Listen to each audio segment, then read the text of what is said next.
Hi guys, good evening. Welcome back once again to the EdWord. I'm your host Eddie, and in tonight's video I'll be doing my episode review for the most recent episode of The Strain, which premiered last night on FX. I didn't watch it until just now because obviously my priority was The Walking Dead Season 7 premiere. I had to see that first so it wouldn't get ruined for me later, and now I'm caught up on The Strain.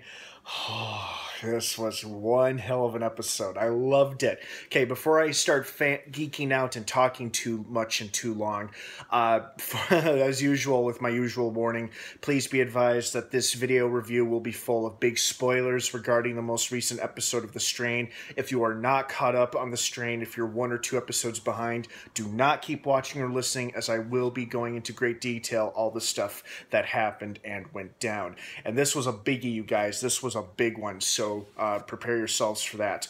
All right, this is your final warning. 3, 4, 3, 2, 1. Spoiler time! Oh, I love this episode. This was such a good episode. And, you know, after this, we only have one more left. Next Sunday is the season finale, and this episode certainly did a hell of a job setting it up for us. Oh, it was so good. There were so many great moments. And some sad moments as well. I'll get into that.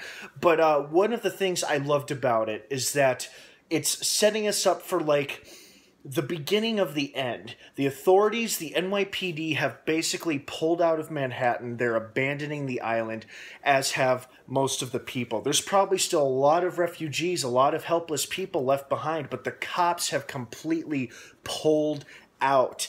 And you really got to hand it to some of our stronger characters who tried to stick with it for as long as they could, but in the end they ended up paying the ultimate price.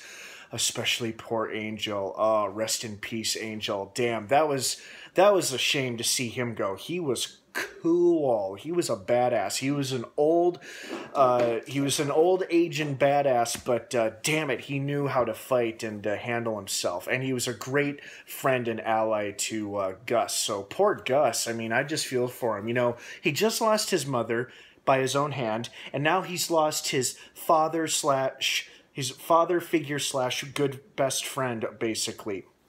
But at least Angel died saving Gus's life. You know, he blew up the turned over buses and went up in a blaze, but he took all of those Strigoi with him, allowing Gus to escape. You know, it was unfortunate to see Councilwoman Justine Feraldo and her husband die, but they too went out fighting. You know, they both became infected with Strigoi worms, but they both, you know, were beside each other the whole time, and they took as many Strigoi out with them as they could to the very end, right before they all were incinerated in the explosion. But I really admired Justine's spirit from her character's very beginning of the show up till now. You know, she was a fighter. She did everything and anything she could to help the city, and she went out dying trying to save it. Now, granted, you know, they eventually decided that there was no point trying to fight a lost cause, you know, 7 people against thousands of Strigoi, so they were trying to leave, but damn it, they gave it all their best right before the bitter end. What was also great about this episode is that a lot of tension and resentment between Fett and F finally came to the surface, and a little fist fight broke out. They didn't exactly address the fact that if Fett knew that F and Dutch had slept together, he probably suspected, and if he did know it, he didn't say anything. But I think he was more pissed at F for the stuff that was way more important, like, you know, trying to steal the Alcidio Lumen, giving it to the Master in exchange for Zack. Obviously, Fett still feels angry and betrayed about that. But, you know, that quickly resolved itself when, thank God, Quinlan arrived. And as I was watching the episode, I said out loud to myself, oh, thank God. And to my surprise, he was not badly scarred or burned from the light explosion. I thought he would have been left with severe, bad physical scars, but no, the guy survived. He is alive and well, so way to go, Quinlan. I mean, I'm glad to see you. I just thought you'd look a lot worse than that, but hey, oh well, you still look good. So he did obviously manage to run out of there right before the explosion went off. Oh, and I also loved I think one of my favorite parts was when Palmer was pretending to be weak and decaying, basically, for the whole sake of putting on a show for Eichhorst, even though he's still feeling healthy and up and at him. And I I loved how for a second there I thought Eichhorst really was going to kill him, because the thought occurred to me, oh, so the white that Satrakian gave him has now worn off, and now he is back to his old decrepit dying state. So maybe this isn't an act, maybe he really is like this. But when he said that, when Eichhorst says, I've been looking forward to this a long time, and Palmer says the same thing and reveals holding a shotgun under the blanket, and Eichhorst's eyes widen up, and he starts shooting at him, and all of his bodyguards come out. That was cool.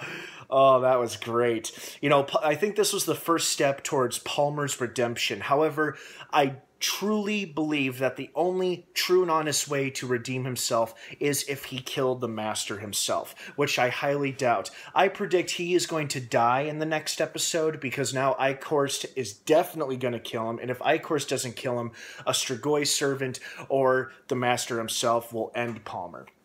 Because Palmer probably has, up to this point, pretty much served his purpose. I don't know what further purpose or use he could be to Eichhorst and the Master at this point, but obviously, with this super all-time betrayal towards them, he is now on their shit list. So Palmer is probably going to bite in the next episode. Perhaps in an act of redemption, he'll die trying to save somebody other than himself, or maybe he'll die while trying to confront Eichhorst or the Master. But this was a good start for him. I mean, he pretty much sold his soul to the devil when he made that first deal with Palmer. And I also thought it was interesting how far back they went with Palmer's backstory. I mean, it was interesting seeing his little rise to power and resentment towards Daddy. But when they first made this deal back in 2002, and then flash forward 12 years later, 2014, when the show first aired, that's when the plan went in effect, apparently, or something like that. But it was a great episode. As tough as it was watching Angel, Justine, and her husband die, that was a hell of a little battle between them and the hordes of Strigoi. Everybody got some great kills in, even though most of them, except for Gus, ended up dying. But at least our main characters are back together.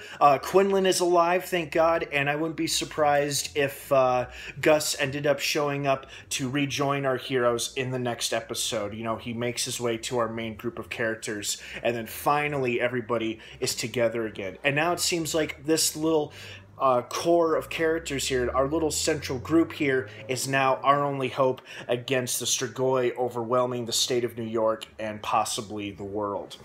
So I am very, very much excited and looking forward to the season finale. I'm sure it's going to be amazing. This episode on it alone was incredible. It had so many great moments. I hope you guys enjoyed it as much as I did. Thank you so much for watching this episode review here on the EdWord. Don't forget to subscribe to follow more shows like this one. Like I said, the Strange Season 3 finale premieres next Sunday on FX. Check your local listings for times when it airs. Thanks again for watching. Have a great rest of the night, everybody. Check out my Facebook page in the description down below. I think you'll like what you see. Have a wonderful rest of the night, and of course, until next time, may the Force be with you.